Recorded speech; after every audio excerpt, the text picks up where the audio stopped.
পবিত্র জুমার দিনে 2 রাকাত ফরজ নামাজ আদায় করার জন্য পৃথিবীর মধ্যে সর্বশ্রেষ্ঠ ঘর মসজিদে আসা বসা ইবাদত করার তৌফিক দান করেছেন। এজন্য আমরা সকলেই জবান খুলে আওয়াজ করে কালিমাতুশ শুকর আদায় করি, বলি আলহামদুলিল্লাহ।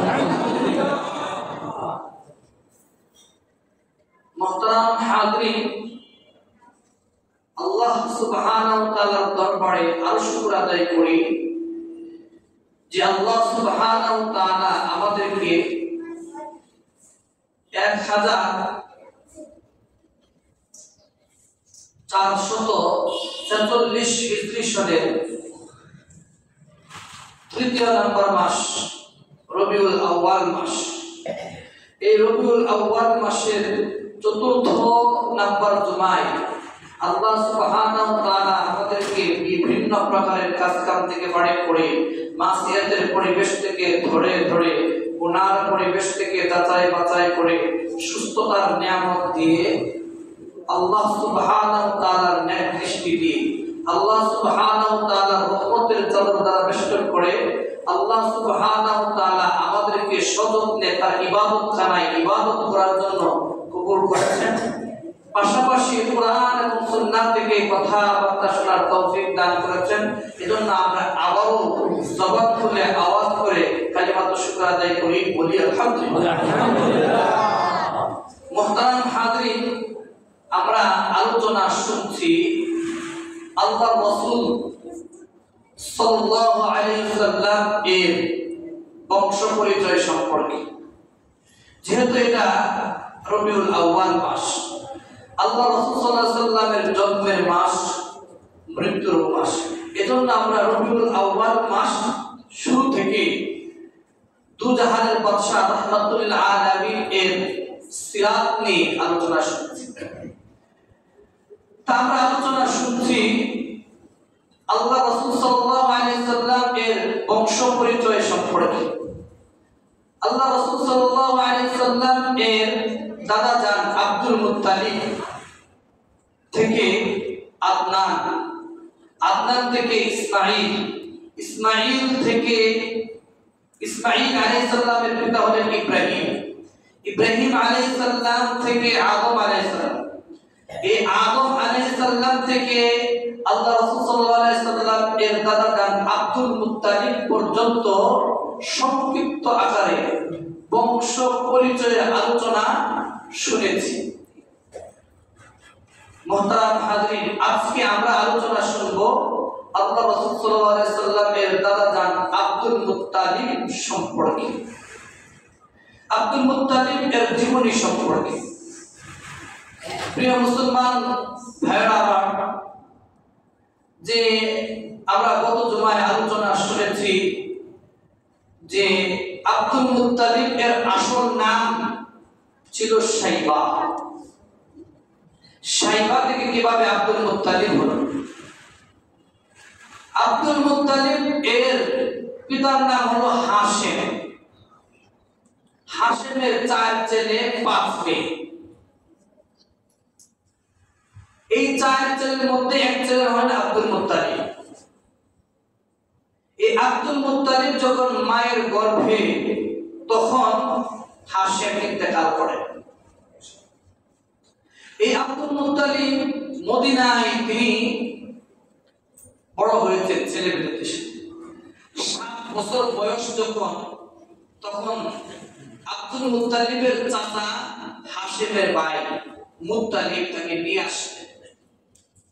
যখন নিয়ে আসলেন, খুব সংক্ষিপ্ত আকারে বলছি, আলোচনা আমরা কত জমায় শুনেছি, যেন সংক্ষিপ্ত আকারে বলছি। যখন নিয়ে আসলেন, তখন মক্কার লোকেরা মুত্তালিবকে প্রশ্ন করলো যে উনি কি আপনার গোলাম? তিনি বললেন, হ্যাঁ আমার গোলাম। এই থেকে তিনি আব্দুল মুত্তালিব হয়ে গেলেন। আব্দুল শব্দের অর্থ হচ্ছে গোলাম, আর মুত্তালিব শব্দের মুত্তালিবের গোলাম। এই শাইবা থেকে নাম পরিবর্তন হয়ে কি হয়ে গেল? মুত্তালিব। এই আব্দুল মুত্তালিব যখন কুরাইশ বংশে মক্কায় প্রবেশ করলো, প্রবেশ করার সাথে সাথে ঢুকলো, বরকত শুরু হয়ে গেল। কেমন শুরু হলো? যে এই মক্কা হচ্ছে মরুভূমি এলাকা, সেখানে পানির খুব অভাব, বৃষ্টি হয় না। ওই আব্দুল মুত্তালিবকে নিয়ে যখন তারা আল্লাহ সুবহানাহু ওয়া তাআলার দরবারে দোয়া করে, ঝড় ঝড় করে বৃষ্টি শুরু হয়ে যায়। এই আব্দুল মুত্তালিবকে নিয়ে যখন তারা কোনো বিপদে পড়ে, এই আব্দুল মুত্তালিবকে নিয়ে যখন দোয়া করে, এই বিপদ দূর হয়ে যায়। এইভাবে আব্দুল মুত্তালিব আস্তে আস্তে মক্কায় বড় হচ্ছে। আর যখন বড় হচ্ছে, তার আচার ব্যবহার, আখলাক, চলাফেরা, বুদ্ধিমত্তায় সবার কাছে প্রিয় হতে লাগলো, প্রিয় পাত্র হতে লাগলো। সবাই তাকে পছন্দ করে। এক এক করে সে সিকায়া নেতৃত্ব নিল। সিকায়া মানে হচ্ছে হাজিদেরকে পান করানো, পানি পান করানো, এবং রিফাদা এটার নেতৃত্ব তিনি নিল। তাকে সবাই সমর্থন করছে। রিফাদা হচ্ছে জনকল্যাণমূলক যত কাজ আছে সব নেতৃত্বে আব্দুল মুত্তালিব। তিনি খানায়ে কাবার খাদেম হলেন কখন? যখন মুত্তালিব মারা গেল। এই দায়িত্বের চাবিও আব্দুল মুত্তালিবের কাছে চলে আসে। সুবহানাল্লাহ। এই আব্দুল মুত্তালিব এখন খানায়ে কাবার খাদেম, খানায়ে কাবার সেবক, খানায়ে কাবার মুতাওয়াল্লি, খানায়ে কাবার রক্ষণাবেক্ষণকারী। এই খানায়ে কাবার তিনি এখন দেখাশোনা করেন। আর প্রচুর পরিমাণে তিনি দান করেন। তার বাবা ছিলেন হাশেম। হাশেম যে পরিমাণ দান করতেন, তার দানের মাত্রা তিনি আরো বাড়ায় গেছেন। এই জন্য তাকে বলা হয় ফাইয়াস। ফাইয়াস শব্দের অর্থ হচ্ছে অত্যন্ত দয়ালু আর দাতা, প্রচুর পরিমাণে দান করতেন। তার দান শুধু মানুষের মধ্যে সীমাবদ্ধ থাকতো তা কিন্তু না, তিনি কি প্রাণীদের মধ্যেও দান করতেন। এই জন্য তার আরেকটা নাম আছে সুবহানাল্লাহ। যেহেতু তিনি প্রাণীদের মধ্যেও আপ্যায়ন করতেন, প্রাণীদেরকেও তিনি খাবার খাওয়াতেন, প্রাণীদেরকেও তিনি খোঁজ খবর নিতেন, প্রাণীদেরকেও তিনি সেবা শুশ্রূষা করতেন, তাহলে তার নাম হচ্ছে মুতইমু তাইরিস সামা, আকাশের পাখির আপ্যায়নকারী। আকাশের পাখির আপ্যায়ন। এইভাবে তিনি সবার কাছে প্রিয় পাত্র হতে লাগলো, সবার কাছে গ্রহণযোগ্য হতে লাগলো। তিনি আরো কাজ করতেন। তিনি, আমরা পূর্বের আলোচনায় শুনেছি যে ওই মক্কার লোকেরা শীতকালে ইয়ামানে সফর করে ব্যবসা। তিনি শীতকালে ইয়ামানে সফর করেন আব্দুল মুত্তালিব। ইয়ামানে যাওয়ার পরে ইয়ামানে এক পাদ্রী পণ্ডিত তার সাথে দেখা হয়। দেখে এভাবে তাকায় আছে। তাকানোর পরে এই পাদ্রী পণ্ডিত তাকে বলল যে আমার ইচ্ছে হয় তোমার শরীরটা দেখা, তুমি কি অনুমতি দিবা? আব্দুল মুত্তালিব বলল যে আমি অনুমতি দিব যদি আমার লজ্জাস্থান তুমি না দেখো। আমি লজ্জাস্থানে যাব। তার পুরা লজ্জাস্থান বিরুদ্ধে পুরা শরীর দেখলেন এবং নাকের ছিদ্র তিনি কুটিয়ে কুটিয়ে দেখলেন আর বললেন আমি আল্লাহর কসম করে বলছি ও আব্দুল মুত্তালিব দু জাহানের বাদশা রাহমাতুল লিল আলামিন সাইয়্যিদুল মুরসালিন ইমামুল মুরসালিন নবীউর রহমাত তোমার বংশে আসবে। তোমার বংশে আসবে। তোমার এক হাতে হবে রাজত্ব আর আরেক হাতে হবে নবুয়ত। তোমার এক হাতে কি রাজত্ব আর নবুয়ত। তিনি আসলেন। আসার পরে তিনি খানায়ে কাবার খাদেম, খানায়ে কাবা এর দেখাশোনা করার পরে খানায়ে কাবার হাতিমে তিনি নিদ্রায় যান, বিশ্রাম নেন, ঘুমান।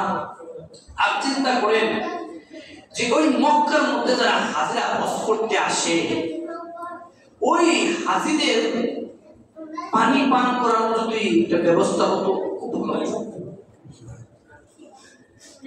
তিনি এই চিন্তা করেন।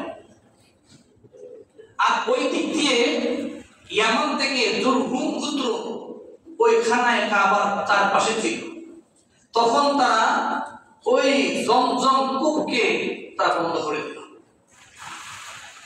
এই জুরহুম গোত্র থেকে শুরু করে আব্দুল মুত্তালিব পর্যন্ত কেউ এই জমজম কূপের সন্ধান পায় না। কেউ এই সন্ধান পান নাই।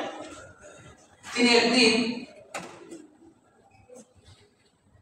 হাতিমে খানায় কাবা শুইলেন। এর আগে তিনি মানুষদেরকে ডাকলেন যে শুনো, তোমরা মদ খাবা না, চুরি করবা না, ডাকাতি করবা না, তোমরা জিনা করবা না, এবং কি মাহরাম মহিলাদেরকে বিয়ে করবা না। যদি চুরি করো তাহলে তোমাদের হাত কেটে দেওয়া হবে। ওই অনেকগুলো এই আব্দুল মুত্তালিবের যে কথাগুলো অনেকগুলো কুরআন হাদিসের সাথে হুবহু মিল রয়েছে। হুবহু মিল রয়েছে। তো তিনি একদিন এই খানায় কাবায় হাতিমের মধ্যে ঘুমালেন। ঘুমানোর পরে কে যেন স্বপ্নে বলে, এ আব্দুল মুত্তালিব, তুমি ঘুমাচ্ছ, তুমি বাররা খনন করো। আব্দুল মুত্তালিব বললেন, বাররাটা কি? সে চলে। দ্বিতীয় দিন আবার খানায় কাবার হাতিমে ঘুমালেন। ঘুমানোর পরে যে আব্দুল মুত্তালিব, তুমি মাজনুনা খনন করো। তিনি প্রশ্ন করলেন, মাজনুনাটা কি? চলে গেল, বলে নাই। তৃতীয় দিন তিনি আবার খানায় কাবার হাতিমে ঘুমালেন। ঘুমানোর পরে তৃতীয় দিনও স্বপ্ন দেখেন যে তুমি তিবা খনন করো। তিবাটা কি? তিনি উত্তর না দিয়ে চলে গেলেন। চতুর্থ দিনের মাথায় তিনি যখন খানায় কাবার হাতিমে ঘুমালেন, তখন বলল, আব্দুল মুত্তালিব, তুমি জমজম কূপ কুয়া খনন করো। সুবহানাল্লাহ। এই জমজম কূপ এবং কুয়া তুমি খনন করো। তখন তিনি প্রশ্ন করলেন, জমজম কূপ এবং কুয়াটা এটা কি? তখন ওই লোকটা জবাব দেয়, লা তানজিফু আবাদা। এটা এমন একটা কূপ আর এমন একটা কুয়া যার পানি জীবনও বন্ধ হবে না, যার পানি শেষ হবে না। ওই কুয়ার পানি হাজিরা পান করবে। হাজিরা পান করবে। কাছে বাররাটা কি? বাররাটা হচ্ছে এটা প্রশস্ত একটা কূপ, ব্যাপক একটা কূপ। মাজনুনা ওটা একটা দামি কূপ, মূল্যবান কূপ, এটা অনেক দামি একটা কূপ। বলে সুবহানাল্লাহ। তিবার অর্থ হচ্ছে এটা একটা পবিত্র কূপ। এরপরে স্বপ্নে দেখানো হলো যে এটা কোন জায়গায়, কোন স্থানে এটা আছে। মক্কার কাবা ঘরের সামনে নাইলা এবং আসা দুইটা মূর্তি আছে। কুরাইশরা এখানে গিয়া কুরাইশরা এখানে প্রাণী নিয়ে বলি দেয়, জবাই করে এদের নাম। ওই দুইটার মাঝখানে দেখবা পিঁপড়া আর বসতি আছে। পিঁপড়া বসবাস করে। একটা কাক আসবে, ওই কাকটা ওই জায়গার মধ্যে টুকরা, তুমি এখানে খনন করবা। তখন এই আব্দুল মুত্তালিবের একটা মাত্র সন্তান। এই জায়গায় আমরা বলে রাখি, আব্দুল মুত্তালিবের কয়টা সন্তান? 10টা, মতান্তরে 11টা, মেয়ে হচ্ছে 6টা। একটা মাত্র সন্তান। ওই সন্তানকে নিয়ে গেল ওই আসাদ এবং নাইলার মাঝখানে, দেখলো যে পিঁপড়ার বসতি, কাকগুলো চাইলে খনন করবে। কুরাইশ বংশের লোকেরা তেলে বেগুনে চলে গেল। হায় হায়, আমরা এখানে পশু বলি দেই আর তুমি এখানে খনন করবা, এখানে খুব সুন্দর থেকে মাথা নষ্ট হয়ে গেছে। এটা করা যাবে না। তিনি বললেন, তোমরা যত বাধা দিবা আমি এখানে খনন করবই। এটা কেমন জানি বৈষম্য বিরোধী ছাত্র আন্দোলনের মতো হয়ে গেছে। আর এটা সরকারি তো আমরা খনন করবই। তখন এক এক করে 3 দিন খনন করলেন। খনন করার পরে তিনি এর মাঝখানে একটা মান্যত করলেন। আর এই সব কাজটা খনন করার জন্য কাকে নিয়ে গেলেন? তার বড় ছেলে হারিসকে। এই জায়গার মধ্যে আব্দুল মুত্তালিব দুধহানের বাদশা রাহমাতুল আলামিন সাইয়্যিদুল মুরসালিনের দাদা জান আমাদেরকে মেসেজ দিচ্ছে, তোমরা সব কাজে তোমাদের সন্তানদেরকে নিয়ে যাও। সুবহানাল্লাহ বলেন না? তোমরা তোমাদের সব কাজে তোমাদের সন্তানদেরকে নিয়ে যাও। কয়দিন তুমি আঙ্গুলে ধরে, কয়দিন তুমি হাতে ধরে তুমি এই মসজিদে নিয়ে আসছো নামাজ পড়ার জন্য? এজন্য আল্লাহ সুবহানাহু ওয়া তাআলা সূরা তাহরিমের 6 নম্বর আয়াতে বলেন, ইয়া আইয়ুহাল্লাযীনা আমানু উ আনফুসাকুম ওয়া আহলিকুম নারা। ও ঈমানদাররা, আর ঈমানদার হলো আমি আল্লাহর বন্ধু। আল্লাহু ওয়ালিয়ুল্লাযীনা আমানু, ঈমানদার হলো আমি আল্লাহর বন্ধু। ও ঈমানদাররা, তোমরা আগে নিজে বাঁচো, এরপর পরিবার আত্মীয় স্বজনকে বাঁচাও প্রত্যেকে জাহান্নামের আগুন থেকে। কারণ ওই জাহান্নামের লাগতে হবে ওয়াকুদুহান নাস ওয়াল হিজারা, মানুষ আর পাথর। যদি ওই সন্তানকে তুমি যদি না বাঁচাও, ওই সন্তান আহজাবের 68 নম্বর আয়াতে বলেন, রব্বানা আতিহিম দিফাইনি মিনাল আযাব ওয়াল আনহুম লা'নান কাবীরা ওয়াল আনহুম লা'নান কাবীরা ওয়াল আনহুম লা'নান কাবীরা। ওই সন্তান তোমার বিপক্ষে সাক্ষী দিবে, আল্লাহ সুবহানাহু ওয়া তাআলার দরবারে মামলা করবে যে হে প্রভু ও আমার পরওয়ারদিগার, রব্বানা আতিহিম, ও আমার প্রভু আমার পরওয়ারদিগার আমার মালিক আল্লাহ সুবহানাহু ওয়া তাআলা, ওই যে আমাদের পিতামাতা দেখছেন তারা আমাদেরকে দুনিয়া শিখাইছে, আখিরাতের কথা বলেও নাই, আখিরাতের কথা তারা চিন্তাও করে নাই। অতএব আপনি তাদেরকে দ্বিগুণ শাস্তি দেন। বলেন নাউযুবিল্লাহ। তাদেরকে দ্বিগুণ শাস্তি দেন। ওয়াল আনহুম লা'নান কাবীরা, আপনার যত মহা লানত আছে, বড় বড় লানত তার উপরে পাবেন। তো এই আব্দুল মুত্তালিব আমাদেরকে এই মেসেজ দিচ্ছেন যে সৎ কাজে তুমি তোমার ছেলেকে, তুমি তোমার সন্তানকে জড়িত করো, কারণ এটা মনে রাখবে অনেক দিন, মনে রাখবে অনেক। তখন ওই খনন করার সময় তিনি দোয়া করলেন যে আমার প্রভু, তুমি আমাকে 10টা সন্তান দান করো, যদি আমি একটা সন্তান এই খানায় কাবা ঘরের সামনে তোমার নামে জবাই করো। কয়টা সন্তান চাইছে? 10টা। আমরা কয়টা চাই? আমরা হয় যে একটা হলেই, 2টার বেশি নয়, একটা হলেই। এরকম স্লোগান চলে কিনা বাংলাদেশে? চুপ হয়ে গেছে। চলে। আর আব্দুল মুত্তালিব কয়টা সন্তান চাইছে? 10টা। যারা নাকি এই পদ্ধতি করবে, আরে খাওয়াবো কি? সূরা হুদের 6 নম্বর আয়াতের দিকে তাকান, এটা শানে নজর করেন, এটা আয়াত তেলাওয়াত করেন। রব্বে কারীম, মাওলায়ে কারীম, আল্লাহু কারীম, আল্লাহ সুবহানাহু ওয়া তাআলা বলেন, ওয়া মা মিন দাব্বাতিন ফিল আরদি ইল্লা আলাল্লাহি রিজকুহা। পৃথিবীর মধ্যে এমন কোন প্রাণী নাই যে প্রাণী রিজিক আল্লাহর হাতে নাই। সুবহানাল্লাহ। আস্তে সুবহানাল্লাহ বলবেন। পৃথিবীতে এমন কোন প্রাণী নেই যেই প্রাণীর রিজিক আমি আল্লাহর হাতে নেই। এরপরে বলেন সূরা বনী ইসরাঈলের 31 নম্বর আয়াত, ওয়ালা তাকতুলু আওলাদাকুম খাশিয়াতা ইমলাক নাহনু নারযুকুহুম ওয়া ইয়্যাকুম। তোমরা দারিদ্রতার ভয়ে কি খাওয়াবা, কি করবা, এই জন্য তোমরা তোমাদের সন্তানকে হত্যা করবে না, এই জন্য তোমরা সন্তান নিবা না। সন্তান নাও। আমাদের এই ঢাকা শহরে মানুষ ইট পাথরে তাইকা তাদের দিলটাও ইট পাথরের মতো হয়ে গেছে। বড় সন্তান হয়ে তারা ভাড়া দিতে চায় না, বেশি সন্তান থেকে মনে হয় পানি খরচ করবে। এটাকে আপনি খবরে নিয়ে যাবেন,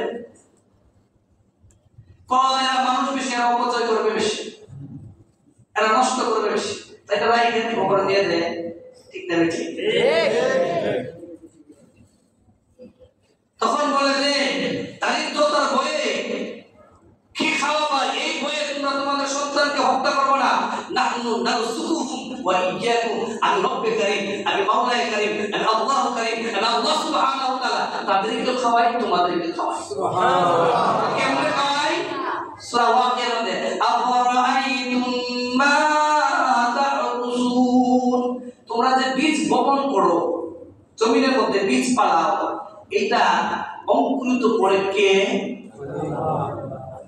তাহলে তুমি করো যে তুমি তোমার মালিক, আমার রাজ্জাক, আমি হলাম রাজ্জাক, রিজিক দাতা, এটা যদি তুমি নিয়ে যাও তাহলে সেটা তোমার বাড়বে। ঠিক না ঠিক? এই জন্য আব্দুল মুত্তালিব 10টা সন্তান চাই। কয়টা ছেলে চাইলেন? 10টা। আর এখন যদি বলা হয় যে আমরা 10 জন ছেলে বা 10টা ছেলে, ঠিক আছে? এখানে যে আমি বসে আছি, আল্লাহ না করুন আমরা হচ্ছি 7 ভাই 4 বোন, মারা গেছে 3 জন, কতজন? 14 জন। আমার পিতা মাতা যদি, আমি আমাদের বলি, যদি এরকম চিন্তা করতো যে 2টার বেশি নয়, একটা হলে ভালো হয়, তা আমার এই দুনিয়ার পৃথিবীর মুখ দেখার কোনো সুযোগ ছিল না, ছিল? আর যারা 1টা 2টা 3টা 4টা সন্তানের বেশি না নেয়, এরা পরে এই সন্তানের অভাবে একা একা নির্জনে কান্না করে মারা যায়। দেই কেন আপনি?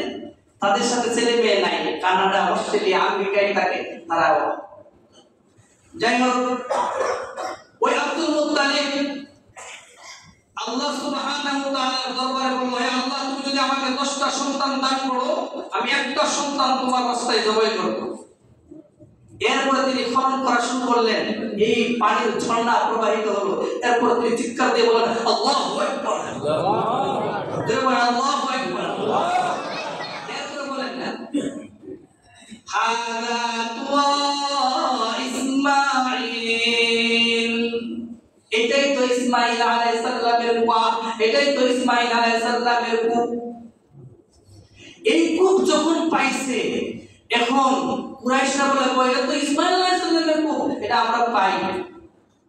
প্রথম কষ্ট করতে রাজি নেই। আমি বলছিলাম একটা উদাহরণ, যে ছাত্রদের আন্দোলনের মধ্যে প্রথম যায় না, এখন যাইছে, আমার সবাই খুশি, ঠিক না? এই কূপ যখন পাইছে, এই পাওয়ার পরে তারা কয়, এটা আমরা পৈতৃক সূত্রে পাই, এটা আমাদের উত্তরাধিকার আছে, এটা আমাদের ভাগ দিতে। আব্দুল মুত্তালিব বলল, না, এটা দেওয়া যাবে না, এটা আল্লাহ সুবহানাহু ওয়া তাআলা আমার মাধ্যমে এটা পাইছি, এটার দায়িত্ব হাজিরা আসবে, এদেরকে পানি পান করাবো আমি নিজে। সুবহানাল্লাহ। যারা হজ করতে আসবে, খানায়ে কাবা তওয়াফ করতে আসবে, আমি তাদেরকে পানি পান করাবো। এরপরে বললেন যে না, এইটা যদি তারা মানে তর্ক বিতর্কে লিপ্ত হয়ে গেল, না, এটা আমাদেরকে দিতেই হবে। তখন একটা সমাধান আসবে। সমাধান কি? সিরিয়ায় একজন মহিলা পাদ্রী আছে, পণ্ডিত আছে, পণ্ডিতনি আছে, তার কাছে আমরা যাব, যে সমাধান তিনি যা দেয় আমরা মেনে নেব। আব্দুল মুত্তালিব কিছু লোক নিলেন, অন্য বংশের লোকেরা এবার লোক নিয়ে ভাই বসেন, অন্য লোকেরা এভাবে যাচ্ছে। যাওয়ার পরে মরুভূমি এলাকা, তো ওই মরুভূমি এলাকায় যখন তারা বিচরণ করতে যাবে, তখন ওই মরুভূমি কিছুক্ষণ যাওয়ার পরে, অনেক দূর যাওয়ার পরে তাদের পানি শেষ হয়ে গেছে। আব্দুল মুত্তালিবের তাদের সাথে কয়েকজন ছিল, তাদের পানি শেষ। তো অন্য পুত্রের লোকের কাছে পানি চাইছে, না না, তোমরা পানি দেবো না। আব্দুল মুত্তালিব বললেন যে পানির পিপাসায় তো আমরা মারা যাবো, পানির পিপাসায় আমাদের জীবন শেষ হয়ে যাবে, তাহলে একটা কাজ করো, এই গর্তগুলো খনন করে রাখো, যাই মারা যাবে তাকে এখানে আমরা রেখে, তাহলে পানির পিপাসা তখন এত কষ্ট হবে। আর একটা চিন্তা করবো যে আমরা তো চেষ্টা করতে পারি, চেষ্টা করতে পারে, এই কথা বলছে। উটকে যখন উঠালেন, উটের পায়ের নিচ থেকে পানির ঝর্ণা প্রবাহিত হলো, তখনও তিনি বললেন আল্লাহু আকবার। এই পানি পান যখন ঝর্ণা প্রবাহিত হলো, আল্লাহু আকবার বললেন, এই পানি পান করলেন, রাখলেন, পাত্রে করলেন, তাকে পান করলেন, তারা আমাদের বুঝেছে। অন্যের পুত্রের লোকেরা কি বলে? আমাদের বুঝেছে। ও কি বুঝ? ও যে জায়গার মধ্যে, যে স্থানের মধ্যে কোনো পানির কোনো আভাস নাই, পানির কিচ্ছু নাই, সেই জায়গায় যদি আল্লাহ পানি দিতে পারে তোমার মাধ্যমে, তো এই কূপটা তোমারই দায়িত্ব। খানায় খাবার তোমার দায়িত্ব, জমজমের কূপ তোমার দায়িত্ব। চলে আসে, যখন আসার পরে আসলো, তখন ওই কূপের মধ্যে কি করে কুরাইশ বংশের লোকেরা বাক্ত বসাইতে পারলো না, তখন এই কূপের মধ্যে মদ ত্যাগ করে দেয়, কেউ পায়খানা করে দেয়, কেউ জানাবত গোসল করে, কেউ ফরজ গোসল করে। এইটা আব্দুল মুত্তালিব পরিষ্কার করে। আর চিন্তা করে আল্লাহ এটা কি করা যায়। আল্লাহ সুবহানাহু ওয়া তাআলা একদিন স্বপ্নে বলেন, হে আব্দুল মুত্তালিব তুমি এই দোয়া করো। কি দোয়া করো? এই দোয়া করো।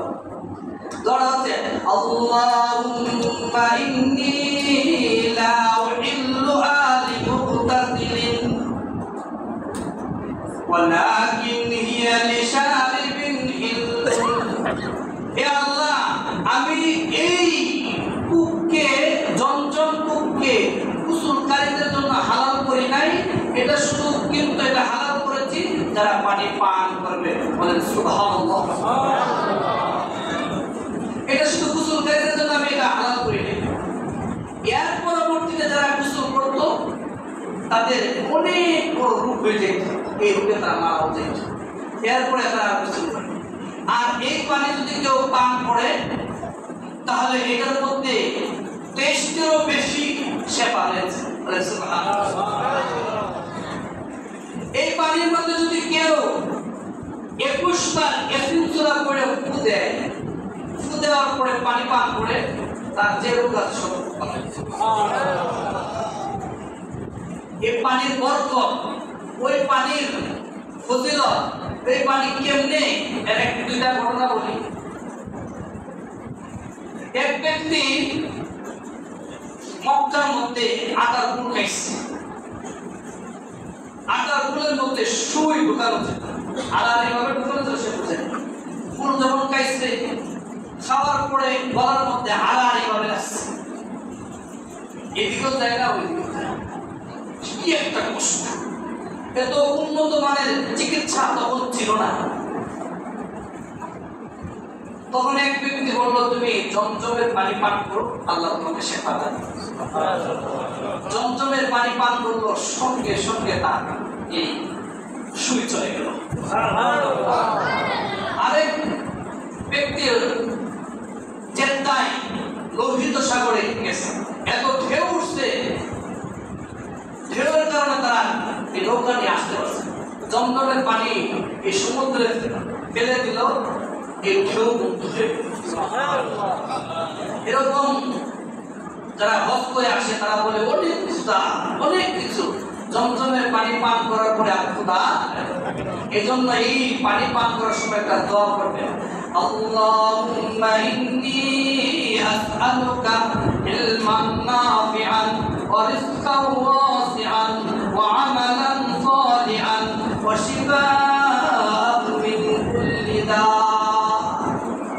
সমস্ত রোগের শিফা হচ্ছে আল্লাহ দোয়া করতে। এই দোয়া ইনশাআল্লাহ আমরা করতে পারবো না? তাহলে এই খুব যখন খনন করলেন, খনন করার পরে তিনি ভুলে গেলেন, এই যে মান্নত করেছিলেন এটা ভুলে গেলেন। আমাদের দেশে দেখুন অনেক মানুষ মান্নত করে ধোঁকা দেয়। আমার উস্তাদ একটা গল্প বলছিলেন, আমি বলি যে এক মহিলা একটা বকরি, এই বকরিটা প্রসব হবে, ভূমিষ্ঠ হবে, সন্তান দিবে। তখন সন্তান দেওয়ার সময় সে মান্নত করে যে, হে আল্লাহ, এই বকরি যদি সহি সালামতে ভূমিষ্ঠ হয়, তোমার কাছে, তোমার রাস্তায় আমি দুইটা মহিষ দিব, দুইটা মহিষ। পাশে এক মহিলা বলবো যে বকরির দান কত আর মহিষের দান কত? তারে আল্লাহরে ধোঁকা দিচ্ছিস, আল্লাহরে বাইরে দিচ্ছি, এটা আমি দেব। এরকম মান্যত আমরা করি। দেখবেন স্টুডেন্ট মানুষ যখন ম্যাট্রিক পরীক্ষায় আসে, সে অনেক ব্যস্ত হয়ে যায়, আর ইবাদতবন্দি করে আমি এরকম করবো, তখন ফাঁস করে তোলা। ঠিক আব্দুল মুত্তালিবও ভুলে গেলেন, যখন খানায় কাবা আবার শুইলেন, তখন কে যেন রাখতে বলে, আব্দুল মুত্তালিব আউফি বিনাজরিকা লিআউফি হাযাল বাইত, যে তুমি এই ঘরের রবের যে মান্যত করেছ করেছিল সেই সত্যকে মান্যত করেছিল যে এই ঘরের উদ্দেশ্য তুমি কুরবানি করবে, এই মান্যত করবে। তুমি চিন্তা করবে, হ্যাঁ আমি তো মান্যত করেছিলাম। তখন তিনি তার 10টা ছেলেকে ডাকলেন, 10টা ছেলেকে ডাক দিলেন, এদিকে আসো। ডাক দেওয়ার পরে বলবো যে আমি তো মান্যত করেছিলাম যে আমার যদি আল্লাহ সুবহানাহু ওয়া তাআলা 10টা ছেলে দেয় তাহলে একটা ছেলে আল্লাহর রাস্তায় জবাই করবো। আমরা মানত কি না যে আমাদের যদি কত একটা ছেলে সন্তান দেয় আমরা মাদ্রাসায় দিব, এরকম করি না? তখন ছেলেরা কি জবাব দিল, যে এই ডাকার পরে ছেলেরা কি জবাব দিল, কার বংশটা দেখতে হবে সেই জবাব দিছে। বলে সুবহানাল্লাহ। যেমন ইব্রাহিম আলাইহিস সালাম ইসমাঈল আলাইহিস সালামকে বলল, এই আয়াতটা আসছে সূরা সাফফাতের 102 নম্বর আয়াতে, তিনি বলেন ইন্নী আতবাউকা ফানজুর মাযা তারা। ও আমার পিতা, ও আমার ছেলে, ও আমার বংশ, আমি তো স্বপ্নে দেখছি তোমাকে জবাই করছি, তুমি কি বলো? ছেলে বলো ক্বালা ইয়া আবাতি ফাআল মা তুমার। আপনি যে আদিষ্ট হইছেন, আপনি স্বপ্নে যা দেখছেন তা বাস্তবায়ন করেন। সুবহানাল্লাহ। সাতাজিদুনি ইনশাআল্লাহু মিনাস সাবিরিন। আপনি আমাকে পাবেন ধৈর্যশীল অন্তর। তখন এই ছেলেদেরকে যখন আব্দুল মুত্তালিব বলল যে আমরা তো এরকম আমি মানত করেছিলাম, তোমরা কি বলো? ছেলেরা কি জবাব দিয়েছে, আউফি বিনাজরিকা ওয়াফআল মা শিতা। আপনি যা স্বপ্নে আদিষ্ট হয়েছেন, আপনি যা মানত করেছেন তাতে পূর্ণ করেন, আপনি যাকে চান তাকে পূর্ণ করেন। এটা তো বলে পাক্কা বেটা সিপাহী কা খুদা কুতনা হোগা পুরা আপনি ওয়াফআল মা শিতা, যাকে চান তাকে আপনি কুরবানি দিবেন। কুরবানি কিভাবে দিব? এখন ওই 10টা ছেলের মধ্যে সবচেয়ে কনিষ্ঠ ছেলে আব্দুল্লাহ, ওই আব্দুল্লাহকে লটারি দেওয়া হলো। সত্যি কথা বলছি যে এই মান্যটা আমরা আগামী জুমায় বলবো ইনশাআল্লাহ। এখান থেকে আগামী জুমায় ইনশাআল্লাহ আলোচনা হবে। আর আমি একটা তো যে আমরা এশকে রাসূল বলি, এশকে আশিক কাকে বলে, এই কথাটা আমি বলতে চাচ্ছিলাম, অনেকদিন যাবত বলতে পারিনি। বর্তমানে একটা পরিস্থিতির কারণে বলা হচ্ছে।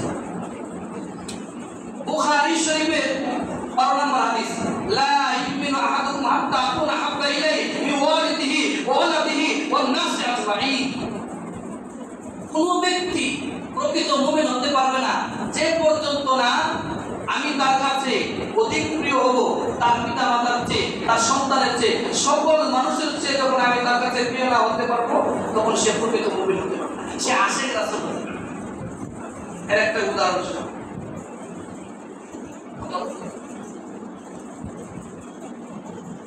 আব্দুল্লাহ ইবনে উবাই ইবনে সালুল, মুনাফিকের প্রধান। ধরে বলেন কি?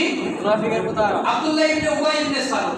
এই আব্দুল্লাহ ইবনে উবাই ইবনে সালুল সে ছিল মুনাফিকের প্রধান। সে মক্কায় গেল।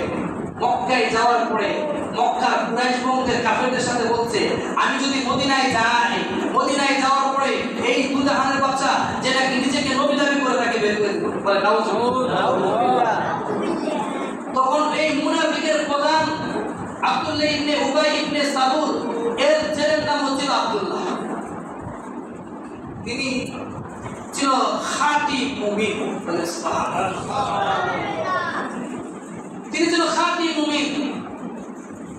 এই মুমিন থাকার পরে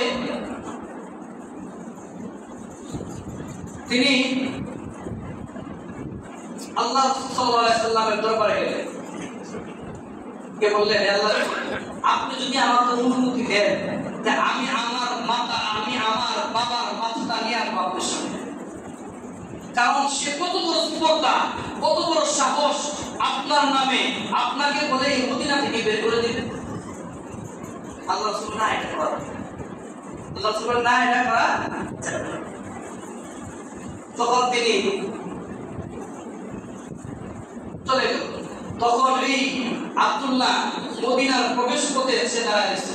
যখন আব্দুল্লাহ ইবনে উবাই ইবনে সালুল প্রবেশ করে আর একটা কদম আগাবেন না, যদি আগান আপনার শরীরে মাথা থাকবে না, মাথা জমিনে পড়ে যাবে। তখন অনেক সাহাবায়ে কেরাম বলল, এই সে মানে নাই।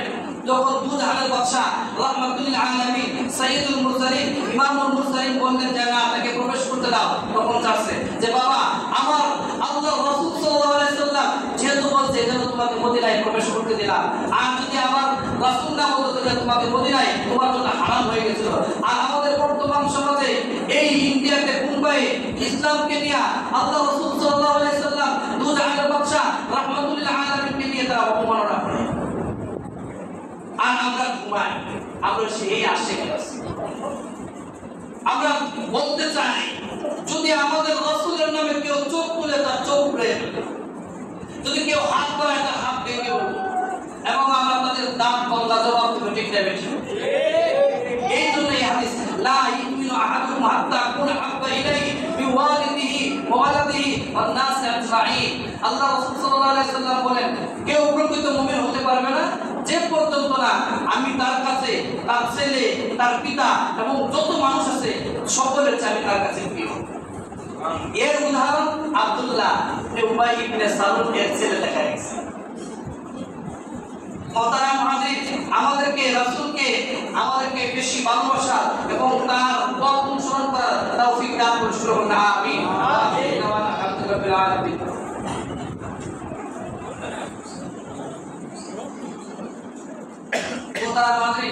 গত জুমায় আমাদের দান বক্সে দান উঠছে ৬,৮০০ টাকা। আপনারা দানের হাত বাড়ায় দিবেন, কারণ দান করলে কেউ দান যে কি জিনিস কি বরকত হয় দান করে দেয়। তাই আমরা যে কথাগুলো বললাম এই কথাগুলো আমি আলহামদুলিল্লাহি রাব্বিল আলামিন।